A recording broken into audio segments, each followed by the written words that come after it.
Alors, comme je viens de le mentionner, on tente actuellement de démanteler là, les barricades. Les Mohawks là, qui sont sur Effectivement. la voie ferrée, qui bloquent la voie ferrée. En Ontario, à Belleville. Ontario, là. Celle de Saint-Lambert est... Au Québec, c'est réglé. Oui. Au moins ça. Ça prouve à quelque part mais que... ça ne règle pas grand-chose. Non, mais au moins au Québec, c'est réglé. Je veux dire, c'est notre territoire à nous. Mais les trains ne sont pas repartis pour autant. Oui, mais ça donne... Je veux dire, on peut pas juste les repartir au Québec, tu comprends? C'est ça. Les chemins de fer, c'est d'un océan à l'autre. Donc, ça pose encore problème pour le Québec, malgré qu'au Québec, on ait réglé au moins l'aspect des barricades. Au moins, il y a ça de fait. Là, à l'heure actuelle, bien, c'est sûr, s'il y a des gens qui nous écoutent en reprise, on est le matin, et la police de l'Ontario qui est en train de démanteler les barricades, comme tu l'as dit, à Belleville, en Ontario. Ça fait 3 semaines, près de 3 semaines que ça dure. C'est le temps que ça se règle. Oui, il était temps, mais en même temps, écoute, je pense que Justin Trudeau sort de l'exercice très affaibli. Hein? Je pense qu'il a été énormément critiqué et avec raison. On ne savait pas sur quel pied danser. Et il vient un temps, à un moment donné, là, le pays, il faut que tu gouvernes. Hein? Tu peux pas juste promener en prenant des selfies, puis en étant un peu mou, puis en versant quelques larmes de crocodile. Et en même temps, c'est l'échec... Des crocodiles, je ne sais pas, mais quelques larmes. C'est l'échec de la politique amérindienne de Justin Trudeau qu'il avait annoncé, je tiens à vous en rappeler, à l'ONU. Hein, lorsqu'il s'est adressé à l'ONU, il n'a fait que parler de la problématique des Amérindiens, de l'historique, puis il fallait qu'on s'ouvre à cette culture et qu'on s'ouvre et qu'on règle les problèmes. Mais moi, José, c'est ça. Je suis d'accord, puis il semblerait que ce projet-là ait été approuvé par la majorité des nations. Oui. Pourquoi? Là, c'est un petit groupe de personnes... Et là, on embarque dans un conflit qui dure depuis 3 semaines. Oui, mais on a encore la blessure. Quand est-ce qu'on va le régler, le problème? On a encore s'asseoir avec ces gens-là? Puis de mais ils ne veulent pas s'asseoir avec le premier ministre. C'est ça qui arrive. Le premier ministre a voulu leur parler. Ils ne veulent même pas l'entendre. Ils ne voulaient même pas s'asseoir avec. Ça te prouve à quel point que cette communauté-là, au moins cette frange de cette communauté-là, n'a pas de respect pour le premier ministre du Canada. Puis on a vu un peu le capharnaüm de la manière qu'il a géré la situation. Il se disait une chose et son contraire le lendemain. Et on se rend compte aussi que les ministres au sein du cabinet Trudeau ne sont pas très puissants. Parce que là, le gouvernement libéral, ça se résume en une chose, Justin Trudeau, parce qu'on va se le rappeler, Justin Trudeau est en place parce que c'est un Trudeau. S'il s'était appelé Justin Montminy, il ne serait possiblement pas là. Au même titre que s'il s'était appelé Justin Soucy, je te rassure, il ne serait pas là. OK. Justin Soucy, il y avait un peu plus de chance, là. Mais... non, mais sincèrement, écoute, c'est un gouvernement minoritaire, mais en même temps, Justin Trudeau est chanceux parce que le Parti conservateur se cherche un chef. Et je peux te dire que c'est pas la course la plus excitante qu'on a connue au sein de la Fédération canadienne. Les oppositions sont quand même plus ou moins fortes. Le NPD, excuse-moi le terme, qui n'a pas de token pour partir en élection. Le Bloc québécois... Ça définit bien ce que ça veut dire. Oui, c'est ça. Le Parti québécois... Pas le sortant d'été, ils n'ont pas exact. Le Bloc québécois, qui joue son rôle, puis que c'est pas à son avantage de partir lui non plus en élection maintenant... qui fait tout un travail en passant Yves-François Blanchette pendant un certain temps. On a pensé que c'était lui le vrai premier ministre du Canada parce que c'est lui qui a amené des pistes de solutions. Puis je peux te dire que Justin Trudeau, en face de lui, faisait un petit peu pitié quand même. Hein? C'était pas facile pour M. Trudeau. Il va falloir qu'il se ressaisisse. Puis en même temps, les commentateurs commencent à dire, est-ce que ça serait possible que Justin Trudeau ait perdu le feu sacré? Semblerait-il qu'à la dernière élection, ça l'a vraiment brûlé, là, parce que ça n'a pas été facile. Okay, ouais. Heureusement, il y a eu l'appui à la dernière minute de Barack Obama. Puis tu sais qu'aujourd'hui, ce matin, tu nous as parlé dans le bulletin de nouvelles, le projet de gaz, de sable bitumineux, excuse-moi, de Tech Resources. Tech Resources. Le projet Frontière. Ouais, exact. A été abandonné. Pour l'économie albertaine, ça va pas bien. C'est-à-dire que présentement, le Canada... c'est 20 milliards d'investissements. Le Canada n'a jamais été aussi désuni qu'aujourd'hui. Ça va encore donner un élan supplémentaire au mouvement indépendantiste de l'Alberta. Parce que là, avec les politiques canadiennes en vigueur concernant l'environnement notamment, on ne peut plus rien développer de ce côté-là. Et eux autres, c'est le principal moteur de leur économie, c'est le gaz. Ça pas le gaz, je me toujours.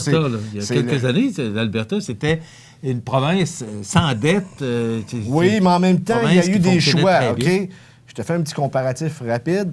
La Norvège, qui est aussi un produit, là. La Norvège, qui est un pays producteur de pétrole également, qui s'est fait un bas de laine, je pense, de 1000 milliards, sinon plus, tandis que du côté de l'Alberta, ce qu'on a fait, on a baissé les taxes et les impôts. Au lieu de se mettre un peu d'argent de côté. Exact. Et lorsqu'arrive une crise, ben on n'est pas en mesure de se virer de bord. Puis là, on blâme les autres provinces, parce que là, on dit on vous envoie de la péréquation, mais en même temps, pour le développement des sables bitumineux, le Québec a payé beaucoup aussi pour que la province se développe. Je veux dire, c'est pas aussi simple qu'on l'explique. Hein? Et c'est un début d'année 2020 difficile. Difficile, tout à fait, oui. Tout ce qui se passe actuellement sur notre planète, là, entre autres le virus, là, coronavirus, qui là, s'est rendu en Iran. Il y a même une dame qui était affectée qui est venue à Montréal. Et là, tout le monde est sur un peu le pied de guerre.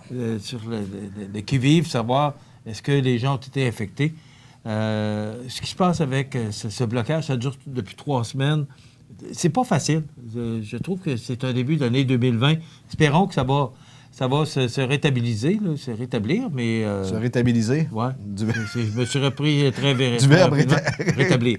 Écoute, ramenons ça sur la scène locale. Exact. On a rencontré Mme Proulx. On a réalisé que les gens ont pu voir il y a quelques instants l'entrevue réalisée avec Mme Proulx. Elle a expliqué le roulement de personnel. Elle a expliqué et je pense que les explications, ce qu'elle recherche autour d'elle... oui, mais elle n'a pas expliqué grand-chose, Michel. C'est du monde compétent parce qu'elle a un grand territoire. On sait qu'elle a beaucoup de responsabilités. Alors, c'est ce qu'elle nous a expliqué. Oui, mais ce qu'elle laisse entendre, elle dit oui, je recherche du monde compétent. Est-ce que la ministre est en train de nous dire que les gens qui ont passé dans son bureau n'étaient pas des gens compétents? Bien, peut-être que dans le domaine... Non, Michel, non. Dans le domaine politique, peut-être. Michel, non. Tu sais, tu as travaillé en politique. Non, je suis obligé de te dire non. Je suis obligé de prendre position ce matin, non. 12 personnes qui ont passé en 16 mois, plus les 2 malades. J'ai vu la liste des gens, là. Je vais juste parler d'une personne qui est passée dans les bureaux, c'est Jean-Guy Desrosiers. Et Jean-Guy Desrosiers est loin d'être un incompétent. C'est un homme brillant et c'est un homme qui aurait facilement pu être député fédéral ou provincial. Je veux dire, j'ai parlé à François Lapointe, ce qui m'a dit qu'il n'avait jamais vu ça, un roulement de personnel de la sorte. Bernard Généreux a sensiblement la même équipe depuis 2015. Tu n'as peut-être pas lu également l'éditorial de Stéphanie Gendron qui est sorti vendredi concernant les explications de Marie-Ève Proulx, puis surtout la réponse du premier ministre Legault à l'effet non, il n'est pas inquiet, mais on parle quand même d'accusations d'harcèlement. Je veux dire, la ministre sort de l'exercice très, très, très, très amoché. Et il va falloir qu'elle travaille fort. Elle n'a plus le droit à l'erreur. Il reste 2 ans. Oui, puis c'est à elle de faire ses preuves. Ouais. Là, maintenant, là, la balle est dans son camp. Il reste 5 minutes et je veux parler de ce qu'on a sorti par rapport au centre... complexe sportif. Complexe sportif. Et de santé durable. Complexe sportif et culturel et de santé durable. C'est ça. Parce qu'il y a des mots qui se sont ajoutés au fil du temps dans le projet. Hein? Parce qu'au début, c'était un complexe sportif. Après ça, c'est devenu complexe sportif et culturel et maintenant, et de santé durable. Là, on parle d'un projet de 30 millions et au niveau culturel de 10 millions. Donc, 40 millions total. De 40 millions. C'est pas rien. Là. Et il y aura approximativement 10 millions à aller chercher. De toute façon, la ministre l'a confirmé vendredi. Mais là, 10 millions, écoute, on est allé chercher 2,3 millions dans le milieu et ça pour l'IRM. Et ça a tout pris. C'est-à-dire que, heureusement que c'était M. Guimond qui s'occupait ou qui était en charge du dossier parce que c'est un homme très apprécié. Il avait raison parce qu'il a fait énormément pour la région. Et lorsque tu as déjà eu des conversations avec cet homme-là, c'était un homme charmant, brillant, gentil. C'est un chic type. C'est un homme d'affaires aussi, ouais. Qui a monté Ressort Liberté, qui a fait fonctionner Ressort Liberté pendant plus de 30 ans. C'est un gars qui a travaillé pour l'IRM. La nouvelle bâtisse qu'on a, qui remplace le restaurant Bel-Air, qui est avec la nouvelle clinique médicale, avec la pharmacie à l'intérieur. C'est un homme d'affaires, mais aussi tellement sympathique. Exact. Tellement sympathique. Et il est allé chercher 2,3 millions. C'est ça. Qui, maintenant, prendra le relais pour aller chercher 10 millions dans le marché? C'est sûr qu'il y a beaucoup de monde impliqué là-dedans, mais 10 millions, c'est pas rien. Et c'est de l'argent. Et en plus, c'est que, tu mentionnais dans le bulletin de nouvelles, que le maire de Montmagny, le maire Langevin, racontait à Diane Gendron de Loi-Blanche que ça pourrait faire augmenter le compte de taxe de 5 %. Une taxe spéciale. Il y aurait, dans le fond, la création d'une taxe spéciale, justement, pour faire fonctionner le nouveau complexe sportif, puis évidemment le financer, parce que là, dans le 10 millions qu'on allait chercher, ça ne compte pas les coûts d'exploitation du centre sportif. Alors, on s'est opposé à un projet. Il ne s'est pas opposé au projet. Lui, il est pour le projet. Non, mais... j'ai dit on s'est opposé. Je parle oui, du centre exact. multifonctionnel. Oui, je te suis là. On s'est opposé à un projet qui sous était prétexte ficelé, qui n'avait pas d'augmentation de taxes, qui n'avait pas de... Exact. L'argent était dans le compte. Et là, j'ai hâte de voir la réaction des citoyens de la place par rapport à ce nouveau projet que moi, je suis pour ce projet-là. Je suis pour qu'il se fasse. Pas à n'importe quel prix.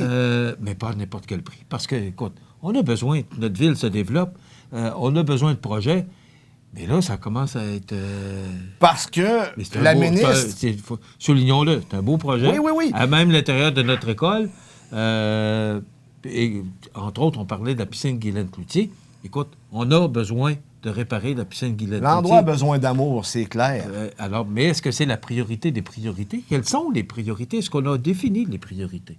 Une chose que j'ai compris à Montmagny, c'est qu'on ne veut pas d'augmentation de taxes. Hein? Les gens n'en veulent pas. Puis je pense que c'est partout pareil, on n'en veut pas. Mais des fois, il faut faire des choix. 2 pour... Non, mais je veux dire, en rapport avec suivre le coût de la vie, là. ça, les gens sont prêts à l'accepter.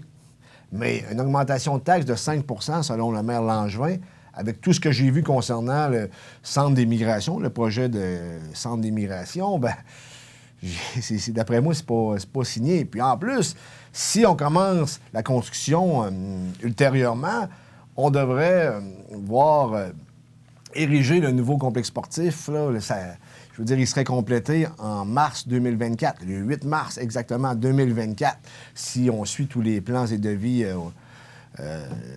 présentés. C'est pas fait encore. J'ai l'impression que on va en entendre encore longtemps parler. Mais là, le dépôt a été fait. Oui, je vais le dire au conditionnel, mais la ministre me l'a confirmé vendredi. Il a été fait. La date butoir était le 21 février, donc vendredi dernier, pour entrer dans les projets parce que l'année fiscale du gouvernement se termine le 31 mars. Donc, si on voulait faire partie du PAFIR, du programme PAFIR, il fallait absolument déposer le projet le 21 février dernier, qui est vendredi dernier. Le projet serait déposé, c'est du moins la confirmation que j'ai eue de la ministre, qu'il allait être déposé. Alors, on va sûrement en réentendre. Ça va faire chose. Une petite parenthèse pour féliciter nos alliés 2B, qui sont les champions du tournoi P1 international de Québec, catégorie Inter-B. Donc, félicitations. Écoute, ils ont juste accordé 3 buts dans leurs 4 parties. C'est ça, 4 parties, 3 buts. C'est une excellente performance, des victoires écrasantes de 9-1, 8-0, je me souviens pas trop, mais il y a 2-3 blanchissages là-dedans, mon cher ami. Une méchante machine offensive, nos alliés. Félicitations de toute l'organisation et merci aussi à Jessica Croteau qui m'a informé concernant les parties. Donc, on est fiers de vous. Demain, on reçoit Mme Nancy Lebrec pour parler justement des consultations concernant le complexe sportif. Passez une bonne journée.